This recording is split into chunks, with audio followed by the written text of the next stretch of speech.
Nos médias mettent à la une, puisque même moi je l'ai vu, une grande déclaration d'Emmanuel Macron du dimanche 24 avril 2022. Ce vote m'oblige pour les années à venir. J'ignore si j'ai l'accent vraiment Macron.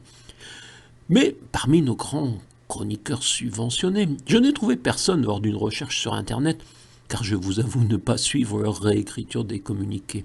Donc personne pour se souvenir de Jacques Chirac le 5 mai 2022, qui lui avait votre choix m'oblige, oui. Chirac c'était votre choix m'oblige, Macron c'est ce vote m'oblige. Votre choix d'aujourd'hui est un choix fondateur. Un choix qui renouvelle notre pacte républicain. Ce choix m'oblige, comme il oblige chaque responsable de notre pays.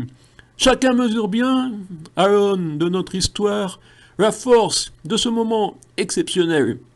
Oui, c'était Jacques Chirac le 5 mai 2022 et M. Pradier me dira si j'ai bien l'accent Chirac. Je suis persuadé que M. Macron a relu la déclaration du 5 mai 2002 pour préparer la sienne. Un chiffre pour marquer l'évolution de notre pays en 20 ans. 2002, Jacques Chirac, 61,99% des inscrits. 2022, Emmanuel Macron, 38,52% des inscrits face à l'extrême droite. Le Pen père, puis sa fille. Ensuite, Chirac avait eu un autre grand mot, je le signale au cas où. Gouvernement de mission, peut-être en référence à la position du missionnaire. Ce terme a déjà été repris, certes, durant le premier mandat de Macron, par Jean Castex, oui c'est Castex je crois, souhaitant un gouvernement de mission et de rassemblement. On sait que cela avait donné un gouvernement, disons, de réification des pauvres et manipulation jusqu'au pass vaccinal. Naturellement, nos journalistes de la presse d'accompagnement des installés sont tellement sollicités qu'ils ne peuvent se souvenir de vieux propos. Vous vous rendez compte, 20 ans. La mémoire, c'est désormais 20 jours maxi. Des journalistes qui, en fermant leurs portes aux nouveaux mouvements comme la France harmonieuse, ont contribué à permettre le grand slogan de Macron, moi ou les extrémistes.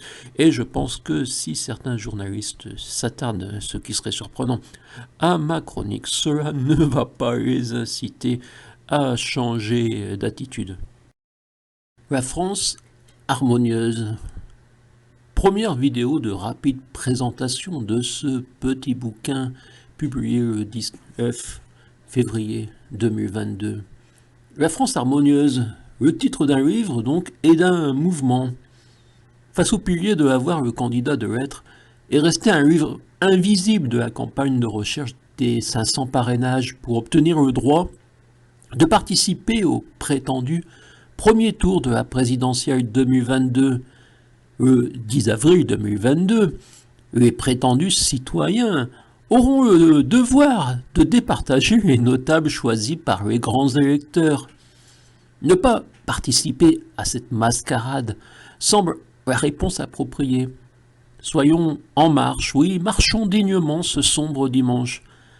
La France harmonieuse propose une autre voie spirituelle, déontologique, respectueuse du vivant dans son intégralité, à suivre peut-être.